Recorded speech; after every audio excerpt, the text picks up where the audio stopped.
Hello students, आज जो हम मॉडल डिस्कस करेंगे वो हम करेंगे विल मॉडल। स्टूडेंट्स, मैं शेल मॉडल स्किप कर रही हूँ क्योंकि आपके सिलेबस में दे नहीं रखा है। There are only 12 models prescribed in your syllabus, so that's why I am skipping shell. मैं शेल स्किप कर रही हूँ, बट आप जो भी बुक कंसल्ट कर रहे हैं इंग्लिश की, आप उसमें से उसको पढ़ लीजिएगा एक बार। और if you find any problem you can ask me very candidly. आप पूछ सकते हैं, बता सकते हैं। बाकी आपके दे नहीं रखा है सिलेबस में, बट एक बार मैं रेकमेंड करूंगी आप इसको पढ़ जरूर लीजिएगा। तो जो लास्ट मॉडल हम डिस्कस करेंगे वो विल है। विल का जो फर्स्ट यूसेस है वो है प्योर फ्यूचर। प्योर फ्यूचर का मतलब यहाँ पर है कि जैसा हमने टेंसेस में पढ़ा था, फ्यूचर इन डेफिनेट टेंस, उसमें आपने देखा था कि आई और वी के साथ में शैल लगता है, और बाकी जो सेकंड और थर्ड पर्सन होते हैं उनके साथ में हम इसमें विल लगाते हैं। ठीक है, तो बस सिंपली वही है इसके अंदर कि फ्यूचर टेंस में जो हमारा ये कॉन्सेप्ट है कि सेकंड और थर्ड पर्सन के साथ में विल लगाते हैं और फर्स्ट के साथ में शैल लगाते हैं। बस सिंपली वही कॉन्सेप्ट है इसके अंदर कि मान लीजिए एग्जामिनर ने दिया ही fill in the blank go to market, bracket में एग्जामिनर ने फ्यूचर दिया, यानी ये कलरलेस फ्यूचर शो कर रहा है। यानी इसमें आपको कुछ नहीं, आपको सिंपल फ्यूचर टेंस लगाना है। और आपने देखा कि ही यहाँ पे थर्ड पर्सन है, तो यहाँ पे आपने देख करके और फ्यूचर देखा आपने यहाँ पे ब्रैकेट में कॉन्सेप्ट और विल लगा दिया, he will go to market. तो ये तो बहुत सिंपल है, इसी तरह जैसे आपको मालूम ही है। नेक्स्ट जो है इसका यूसेस वो है विलिंगनेस। विलिंगनेस का मतलब होता है कि आपकी खुद की इच्छा, स्वेच्छा बोलते हैं ना, स्वेच्छा, वो आप खुद किसी काम को करने की इच्छा रख रहे हैं, विलिंगनेस। तो ये शो करता है, विल मॉडल जो है विलिंगनेस को शो करता है। जैसे फॉर एग्जाम्पल आप मान लीजिए कि आप कहीं पर गए हैं एंड आपने देखा कि एक इलिटरेट व्यक्ति है जो कि he is trying to read the letter but he is unable to read it, क्योंकि वो इलिटरेट है, he doesn't know how to read and write. तो आपने खुद ने, you have initiated, you have shown your willingness to help him. आपने खुद की इच्छा जताई कि आप उसकी हेल्प करना चाहते हैं, तो आप उसके पास में गए और आपने उससे अपनी विलिंगनेस बताई। आपने किया बताया कि आपने बोला कि मैं ये लेटर आपके लिए पढ़ दूंगा अगर आप चाहें तो विलिंगनेस शो किया आपने खुद ने। ठीक है, तो क्या इंग्लिश हो जाएगी, I will read this letter for you if you like. तो आपको ध्यान रखना है ब्रैकेट में विलिंगनेस आ जाए तो आपको विल मॉडल लगाना है। नेक्स्ट जो इसका यूसेस है वो है प्रॉमिस। प्रॉमिस का मतलब वादा करना, और प्रॉमिस ये शो करेगा फर्स्ट पर्सन के साथ में। फर्स्ट पर्सन कौन से होते हैं, आई एंड वी। तो आप ही ध्यान रखिए कि फर्स्ट पर्सन के साथ में वैसे तो शैल मॉडल आता है, लेकिन क्योंकि ये मॉडल्स है, मॉडल्स एक्सप्रेस डिफरेंट मूड्स, तो अगर प्रॉमिस मूड है और वो फर्स्ट पर्सन है, अगर आपको दे रखा है, तो उसमें विल मॉडल ही आएगा उस कंडीशन में। सपोज सेकंड और थर्ड पर्सन दे रखे हैं प्रॉमिस में आपको, तो आपको ध्यान रखना उसमें शैल मॉडल लगेगा। जैसे फॉर एग्जाम्पल आपके फादर ने आपसे प्रॉमिस किया है कि अगर आपकी फर्स्ट रैंक आएगी क्लास में तो वो आपको एक बाइक खरीद के देंगे। ठीक है, तो उन्होंने प्रॉमिस किया है आपसे, तो क्या हो जाएगा, फादर कह रहे हैं I will buy you a bike if you get first rank in the class. यानी यदि आपकी फर्स्ट रैंक आएगी क्लास में तो मैं आपको बाइक खरीद दूंगा, यानी ही हैज प्रॉमिस्ड यू, उन्होंने आपसे वादा किया है। यहाँ पे आपने देखा फर्स्ट पर्सन है, ब्रैकेट में प्रॉमिस है, इस वजह से आपने विल मॉडल लगाया है। इसी तरह से एक और एग्जाम्पल हम देख सकते हैं, I fill in the blank give you my notes, bracket में एग्जामिनर ने दिया प्रॉमिस। अब प्रॉमिस दिया है, यहाँ पे आपने फर्स्ट पर्सन चेक कर लिया, यानी यहाँ पे विल मॉडल आ जाएगा, यानी मैं आपको अपने नोट्स दे दूंगा। यहाँ पे अगर सेकंड या थर्ड पर्सन होता और फिर ब्रैकेट में प्रॉमिस होता तो हम शैल लगा देते। ठीक है, नेक्स्ट जो मॉडल है वो नेक्स्ट जो आपका यूसेस है विल का वो है थ्रेट और वार्निंग, यानी धमकी या फिर चेतावनी, ये एक ही सेंस देते हैं। धमकी या चेतावनी भी जो विल मॉडल है वो फर्स्ट पर्सन के साथ में शो करता है। ठीक है, वेरस जो शैल मॉडल होता है वो धमकी या चेतावनी आपका सेकंड और थर्ड पर्सन के लिए बताता है। तो ये आप थोड़ा सा आपका शैल मॉडल भी इस तरह से हो रहा है। तो जैसे आपने किसी को धमकी दी है, किसी को आपने चेतावनी दी कि यदि तुम अपना काम नहीं करोगे तो मैं तुम्हें पनिश करूँगा, ठीक है।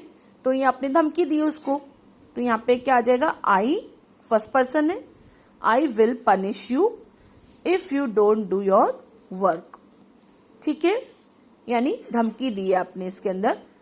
इस तरह से एक और एग्जाम्पल हम देख लेते हैं। We fill in the blank spoil you, bracket में एग्जामिनर ने दिया आपको थ्रेट या वार्निंग, कुछ भी दे सकता है। तो आपने देखा थ्रेट है, यहाँ पे पर्सन है फर्स्ट पर्सन, तो फर्स्ट पर्सन है तो आपको ध्यान आ गया थ्रेट के लिए विल मॉडल लगता है, तो आपने यहाँ पे लगा दिया वे विल स्पॉइल यू, यानी हम आपको बर्बाद कर देंगे। ये आपने किसी को चेतावनी दी है, किसी को धमकी दी है। यहाँ पे अगर ही होता या यू होता, सेकेंड या थर्ड पर्सन होते और फिर थ्रेट होता, तो हम यहाँ पे शैल मॉडल लगाते। ये भी आप इस तरह से ध्यान में रखिए। नेक्स्ट जो इसका यूसेस है वो है डिटर्मिनेशन। डिटर्मिनेशन का मतलब होता है पक्का इरादा, जो कि हमने मस्ट मॉडल में भी स्टडी किया था। तो पक्का इरादा यानी किसी भी काम को करने का आप संकल्प ले लेते हैं। सपोज मान लीजिए कि you are learning to play the guitar, यानी आप गिटार बजाना सीख रहे हैं और आपको बट गिटार में परफेक्शन नहीं आ रहा है, आपको अभी भी बहुत, आपने काफ़ी प्रैक्टिस की बट स्टिल आपको there is something lacking in it, कुछ कमी आपको लग रही है। तो आपने ये दृढ़ संकल्प किया, you have made a determination, आपने ये एक संकल्प किया। क्या संकल्प किया, I will practice till I achieve perfection, यानी मैं प्रैक्टिस करूंगा जब तक कि मेरे को परफेक्शन नहीं आता, यानी I will keep on practising till I achieve the perfection, यानी जब तक मुझे परफेक्शन नहीं आ जाता गिटार बजाने में, जब तक प्रैक्टिस करता रहूंगा। यानी you have determined, you are determined, आप डिटरमिन्ड हैं कि आप ऐसा करेंगे, ठीक है। दृढ़ संकल्पित हैं आप, you are determined that until you achieve perfection you will keep on practising guitar, आप प्रैक्टिस करते रहेंगे गिटार की, ठीक है। इस तरह से एक और एग्जाम्पल हम देख सकते हैं। I fill in the blank fight to the finish, bracket में एग्जामिनर ने दे दिया डिटर्मिनेशन। डिटर्मिनेशन के लिए आपको मॉडल मालूम है, विल लगा दीजिए। तो I will fight to the finish, यानी मैं अंत तक लड़ूंगा। तो will model shows determination. Next इसका काफी इजी है, रिक्वेस्ट शो करता है ये मॉडल भी, जैसे कैन कुड शो करते हैं, वुड शो करता है, but would shows polite request and it shows request only, ठीक है। और सबसे जो लीस्ट इंपॉर्टेंट जो रिक्वेस्ट है वो कैन की होती है, और उससे ज्यादा स्ट्रॉन्गर आपकी कुड की है, उससे ज्यादा स्ट्रॉन्गर विल की है, और सबसे ज्यादा जो स्ट्रॉन्ग है वो है आपकी वुड की। तो उसमें आप ध्यान रखिएगा। तो आप कैन कुड विल अगर रिक्वेस्ट आता है ब्रैकेट में तो आप कोई भी मॉडल लगा सकते हैं, बट अगर पोलाइट रिक्वेस्ट आ जाता है तो आपको वुड मॉडल ही लगाना है उस कंडीशन में। तो आपने किसी से रिक्वेस्ट की कि भाई क्या तुम मेरी मदद करोगे, तो इंट्रोगेटिव सेंटेंस बनाया आपने, विल मॉडल को आगे लिखा आपने और सब्जेक्ट पीछे लगाया, विल यू हेल्प मी, ठीक है, क्या आप मेरी मदद करोगे, रिक्वेस्ट की आपने। ऐसे आपने किसी से रिक्वेस्ट की, fill in the blank you lend me 500 rupees, मान लीजिए ब्रैकेट में यहाँ पे आपका रिक्वेस्ट आ गया, तो आप यहाँ पे कैन यू, कुड यू, ठीक है, या विल यू लगा सकते हैं। Will you lend me 500 rupees, कि आप मुझे 500 रुपये उधार देंगे, आपने किसी से रिक्वेस्ट की। तो it is very simple. Next इसका जो यूसेज है वो है इट शोज, यानी will you shows invitation. Will you जो है वो शो करता है इन्विटेशन, निमंत्रण जिसको हम बोलते हैं, आमंत्रण, ठीक है। मान लीजिए एग्जामिनर ने दिया fill in the blank you dine with us, bracket में इन्विटेशन, ठीक है। तो इन्विटेशन आमंत्रण आपने देख लिया यहाँ पे कि, और यहाँ पे आपने देखा यू भी है, तो आपको ध्यान आ गया कि भाई विल यू जो है वो आमंत्रण के लिए हम यूज करते हैं, तो हमने यहाँ पे विल मॉडल लगा दिया। और विल का एक्सक्लूसिव यूज है क्योंकि खाली विल ही मॉडल है जो कि आपका इन्विटेशन को शो करता है। तो यहाँ पे will you dine with us, यानी क्या आप हमारे साथ डिनर करेंगे। सर से एक और एग्जाम्पल देख लेते हैं, will you come to tea, यानी क्या आप हमारे साथ चाय पीने आएंगे। तो ये विल मॉडल शोज इन्विटेशन। अब हम इसका लास्ट यूसेस चेक कर लेते हैं, दैट इज कंडीशनल्स। कंडीशनल में इसका कैसे यूज होता है, देखिए, सॉरी मैंने यहाँ इट लिख दिया, इससे पहले it will be preceded by if, sorry,